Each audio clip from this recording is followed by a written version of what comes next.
Yeah. Okay, so I'll start again. Thank you, Andrew, for being with us today. Very briefly, I will introduce you by reading your short biographies. Andrew Kovacs is an assistant adjunct professor at UCLA Architecture Urban Design, where he teaches design studios and seminars at both the undergraduate and graduate level. From 2012 2013, Kovacs was the inaugural UCLA teaching fellow.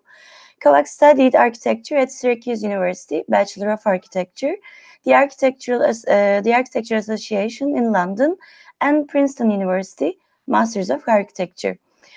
Kovacs' work on architecture and urbanism has been published widely in the architectural, including A+U, Pigeon, Project, Pool, Perspecta, Manifest, Metropolis, Clock, Domus, and the Real Review.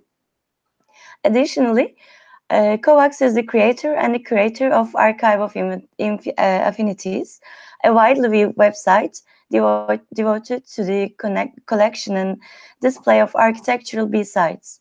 In 2015, Kovacs published the book Architectural Affinities as a part of the treatise series organized and sponsored by the Graham Foundation in Chicago.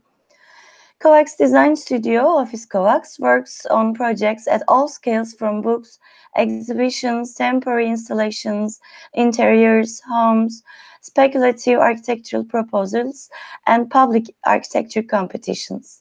The recent design work of Office Kovacs includes a proposal for a network of parks and in the downtown Los Angeles alleys, an honorable mention in the Mali Design Competition for a new contemporary art wing in Lima, Peru, and the renovation of an Airstream trailer into a mobile retail store that travels the Pacific Coast Highway.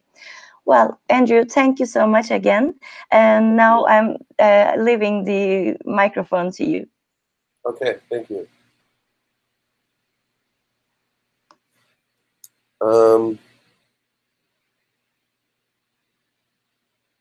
So what's supposed to happen?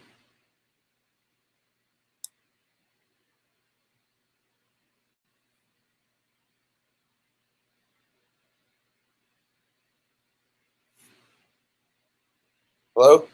Hello? Hi, Andrew, we hear you. Yeah, I hear you. Yeah, I hear you. Okay. Do you want to talk about your work a little bit so we can start a, conversation or discussion? Well, sure. I mean, what aspect would you like me to discuss? I mean, I'm in LA. I teach in Los Angeles. I have a blog. We do small projects.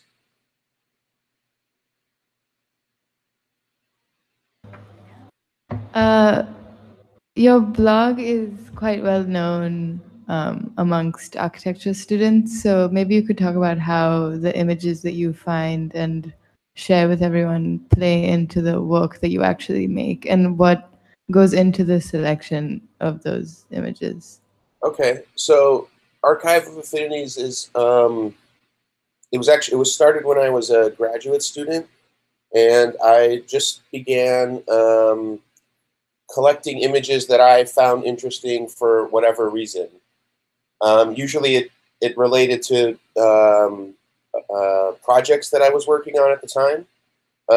And then the project of Archive of Affinity sort of evolved into a much more focused project where it became about this kind of image bank and, say, collecting images and then using those images to make new images.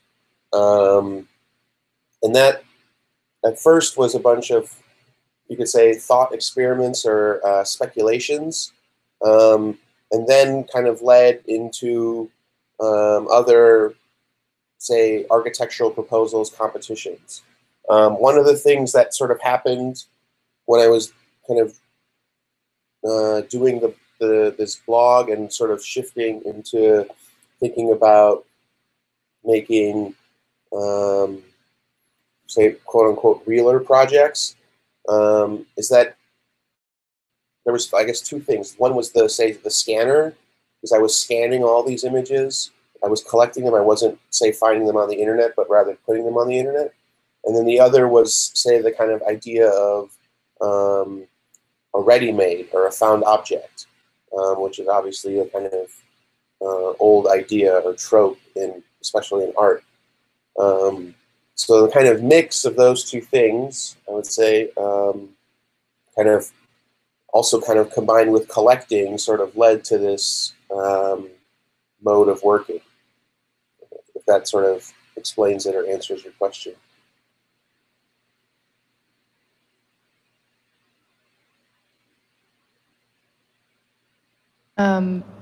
Thank you. So I guess that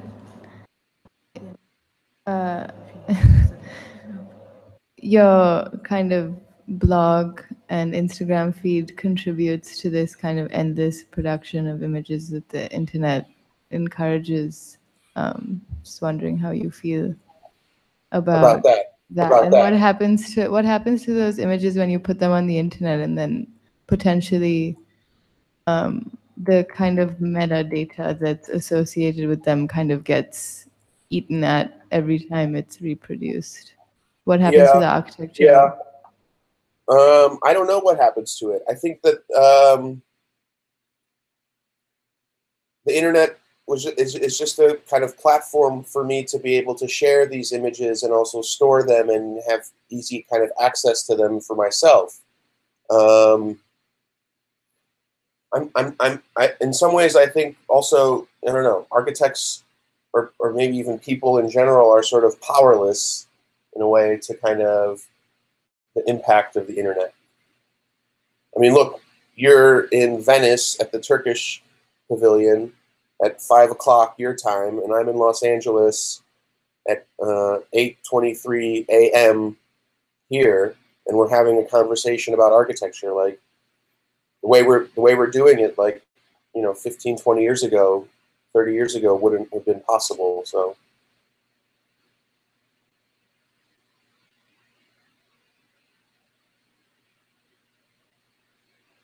Yeah, I guess it's a double-edged sword. I think we have another question over here.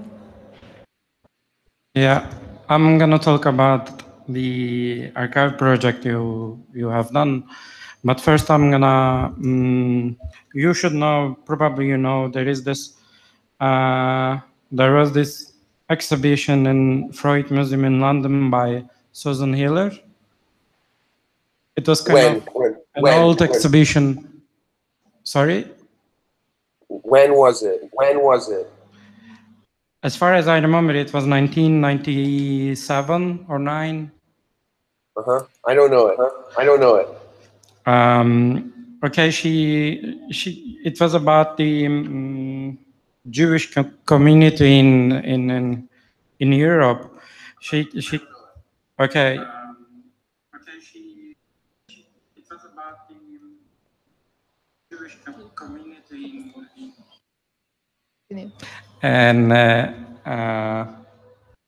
she has this collection not necessarily related to this Jewish community, but then she was asked to organize this exhibition in Freud Museum, and she used this archaeological boxes, as she calls, and placed them with a label, and then used some small objects and a text to create stories in these small boxes that she exhibits. And then later she confesses that she made this to demonstrate that just telling a narration with these objects has two-sided nature. One, you as a creator try to offer a story, but the audience of the exhibition also has different story as they read them themselves, focusing in this box. The connections of the exhibition elements, like in the box, like the text, image, and the three-dimensional small object that she was collecting, was arbitrary, but somehow offer different stories both for the creator and the audiences, each audiences. But you said that you made the archive of affinity is you collect these images in order to be able to create other images. So it sort of reminded me that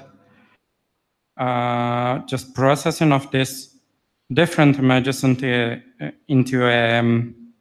different images, it is also arbitrary, or do you have any Like a curatorial agenda. Yeah, yeah. Yeah, I would say it shifts. It like oscillates between like being somewhat random in that it's things that I come across by chance, but usually it's material that I'm interested in or I'm looking at because I'm working on a particular project. So, for example, a couple years ago, I was asked to design a dog park in downtown Los Angeles. The project never happened, but it was a very fun project. But at the time, I became very interested in, say, how other architects have designed structures for other animals. So I was looking that up, and then that became a sort of kind of collection of images.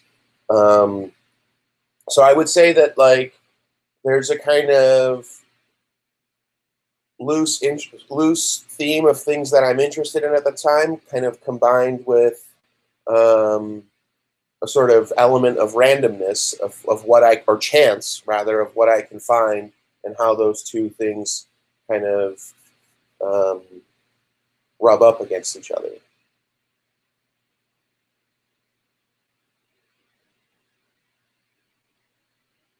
At this point, I also would like to ask these three questions that was in our minds when we started this project of Vardia. Maybe you're already familiar with the overall concept, but we started the project with an open call, an international open call to students of architecture.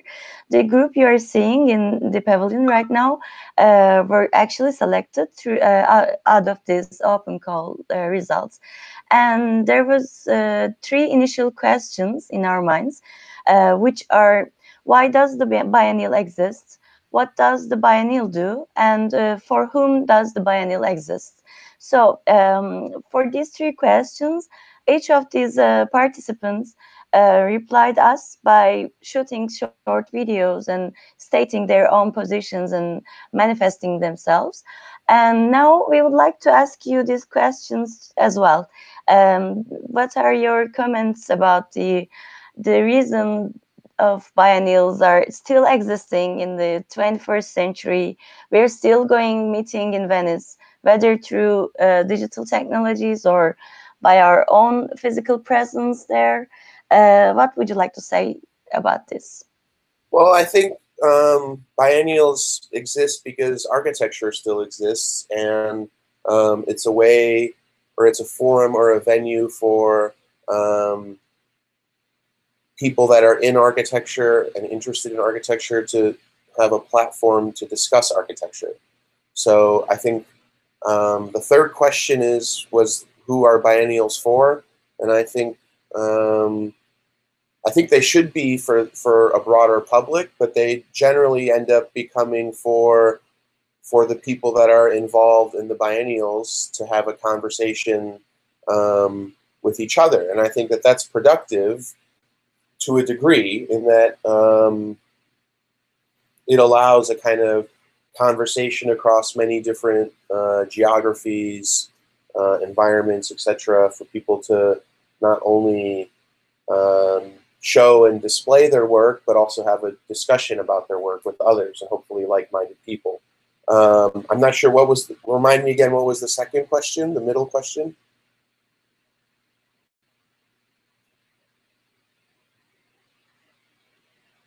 Your sound is off. What does the biennial do? Was the second one. Well, I think hopefully it makes money for Venice, right? With tourists.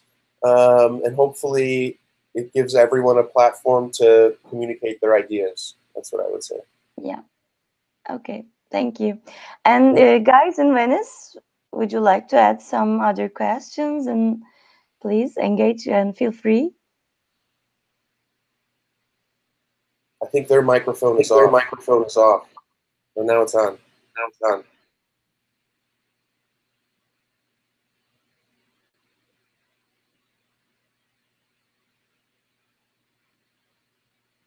There's a tendency to condense three-dimensional space in two-dimension and sort of like talk about the process of how you actually create that line drawing or like architectural drawing. So it's not about thinking about the space anymore, but it's about the process within creating that two-dimensional drawing. So it sort of like puts architecture towards like an art object maybe. I was thinking how you would position yourself within this like realm of Biennale, where like the architecture Biennale, I guess like the conflict between the architecture Biennale and the art Biennale. I missed the beginning of your question. So I was saying that like in your work, I see instead of like trying to represent the depth, you sort of like condense the image and you create an image using architectural elements. So your representation doesn't become a language for architecture per se, but it becomes like an image using architectural elements. So I was wondering like how you position yourself within It's like right. I missed what you said. I'm sorry. Like you're sort of asking me about the division between art and architecture.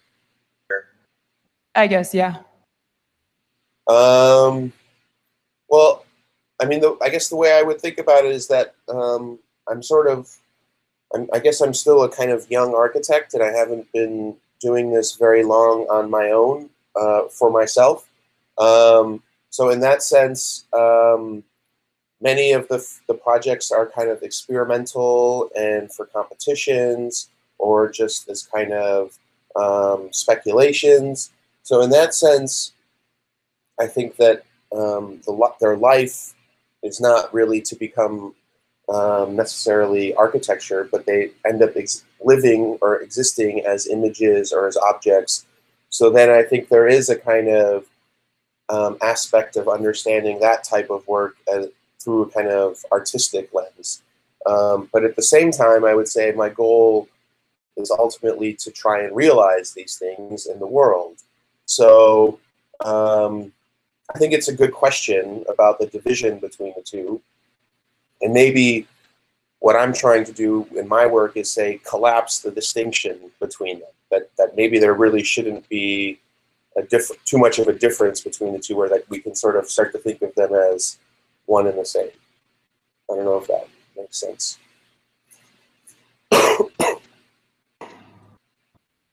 Because when we even compare biennales, like the art biennale versus the architecture biennale, there's this tendency to think of architecture biennales as not, the viewer doesn't view what he sees as the real product, but maybe like the idea, the representation of the idea. Whereas in art biennales, it's easier to grasp since it's the object that you're viewing, which speaks about the idea.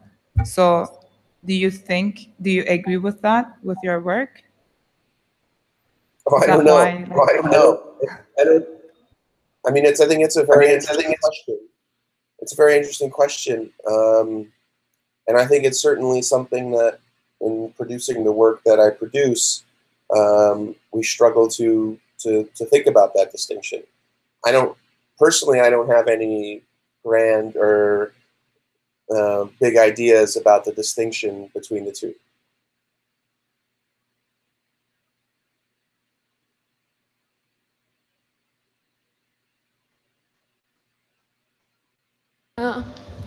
Hello, I can ask a more specific question maybe.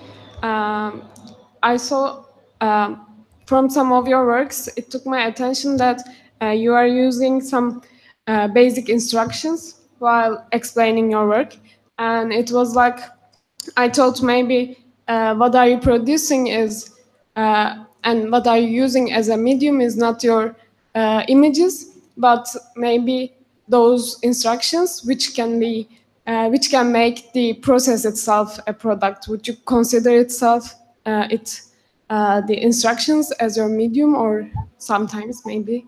What do you think about that? Yeah, I think that's a good question. I mean, the instructions I guess the instructions are part of like making lists or ways of categorizing things or sort of ways of thinking about communicating how to produce something to others. So more and more I end up working or collaborating with more people. So it's not just working by myself. And so in that regard, I feel that there has to be very sort of clear lines of communication. So I think the instructions certainly help with that in that, but they also, I think, lay out a procedure or a process and a set of steps that one can kind of follow to execute something.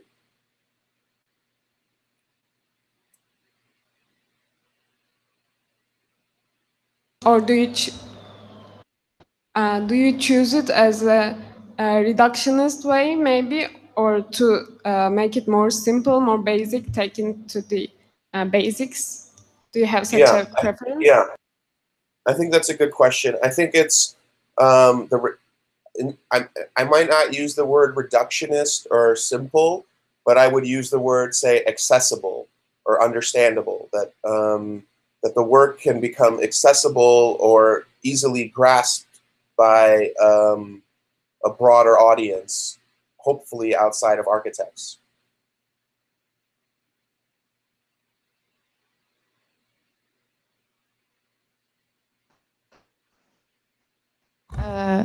So a lot of your work uses kind of images and objects that are taken from the past, but in a way that's more treating them, like you said, as found objects and kind of separate from their kind of cultural context. So I was just wondering what your stance is on making architecture and how that relates to history, whether it's a kind of image-based relationship or something beyond that. Yeah. Well, I mean, I would discuss it from the perspective of a designer, right? So I'm a designer and architect over a historian. And so also, but with the kind of rise of the internet, like as you were mentioning, images are so easily accessible. But that sort of, for me, became a way of working or a process to produce architecture or to produce ideas. So the images kind of at one level serve as a kind of material to reference or to quote, but then at another level, say material that could quite literally be appropriated and recycled and reused. But in terms of, say, the relationship to those images, or I would say that maybe I have a kind of superficial one, that I'm not, in some ways, once they become images, they're already removed from their existing context. And I'm just using it as, say, material to design with or material to make architecture with, if that makes sense. So would you say that images, by virtue of there being images, are all equal, or do some images have more significance than others? That's a good question. I mean, obviously, in the world that we live in, certain images have more significance than other images. I would say, like, in a kind of idealistic condition, yeah, like all images in a way are there's a sort of equality to them. But then I guess it's how one selects or what preferences one might have or what sensibilities one might be after or what agenda one might be after and how one might be able to use that material. I mean, I guess you could think of it in a similar way. It's like kind of how a DJ makes music, right? Like they sort of sample and appropriate other bits of music to produce a new piece of music.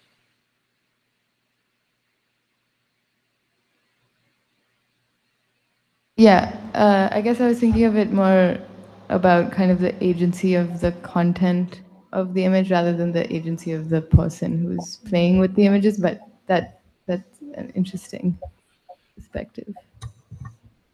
Or would you consider yourself as a sculptural collage, or do you think it's? I would consider it to be collage, or like in the world of collage for sure. And I guess like I'm interested in how you view materiality. Like how does it fit your understanding of architecture? Yeah, that's a good question. I mean, at one level, they're all architectural models, right? So the materiality is just a representation or a projection of what it could be. In some of the larger projects, I would say like materiality is sort of conveyed through more conventional means, or you know, or say the use of found objects. I don't know if that makes sense.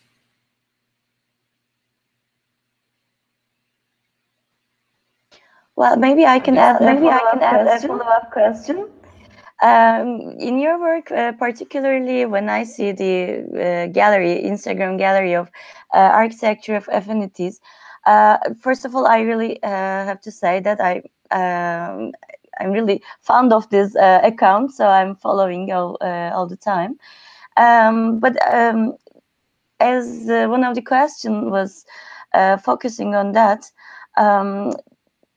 I can maybe also add the other perspective with the words. Do you consider the words, like the instructions, as a part of your work? Do you consider words the power of expressing something with the collage image and the text, like some kind of historical appropriation too? Like there are some images, of course, coming from the past, and we are somehow repeating, but at the same time differentiating its use in the newer contexts. Do you agree with doing this through the words, using the words as a medium too? I'm not sure I fully understand your question. Maybe you could, Yeah. I don't fully understand the question. Okay. First of all, sorry, I still have a connection problem, so I'm still hearing my own voice.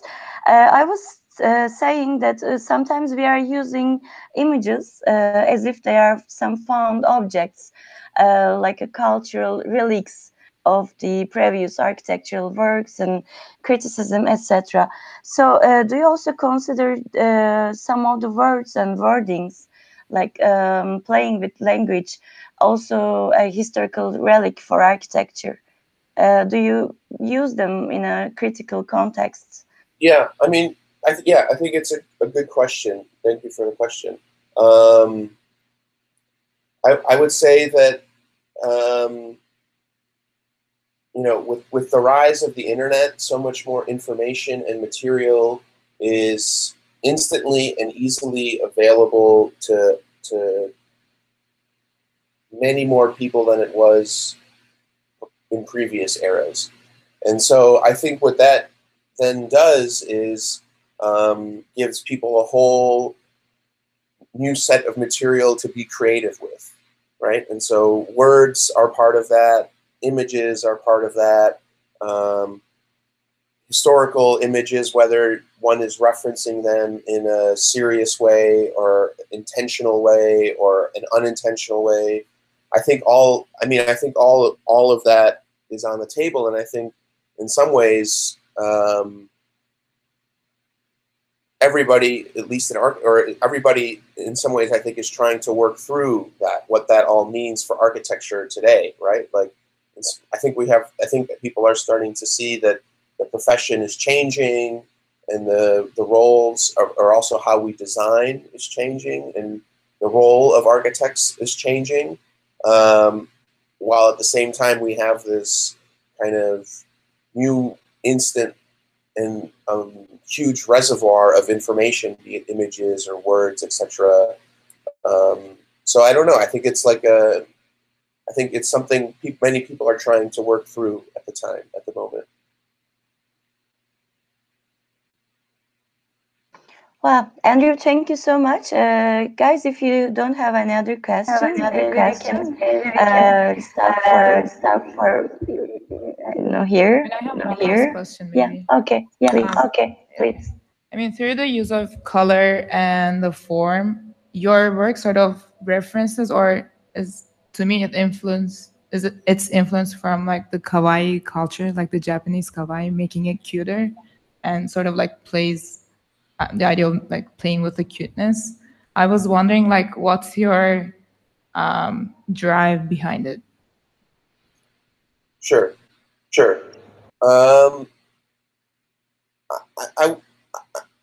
I agree with you that there's a kind of sensibility that's similar to, say, kawaii culture and cuteness. I would say that in producing the work, I'm not sure that that was at the forefront of my ambitions, but at the same time, there's obviously a relationship to that. I guess maybe one thing that I would say that I appreciate about sort of kawaii culture, or let's say sort of cuteness aspect is, and maybe that's something that I'm also trying to tap into or appropriate is it possible to make architecture or work that is accessible to a broader audience, or accessible to multiple audiences, that, say, a group of architects that are deeply invested in the discipline of architecture can understand, but also, like, you know, a teenager can understand. So maybe that's what I appreciate about, say, cuteness or kawaii culture, is that it kind of tries to reach across audiences, and I think that's kind of something that I'm also trying to do in the work that I pursue. Okay, thank you. Thank you. Thank you. Thank you, Andrew. Thank you, Andrew. Thank you. Thank you for having me. Thank you for having me. Have a nice day back there. Ciao. Enjoy Venice.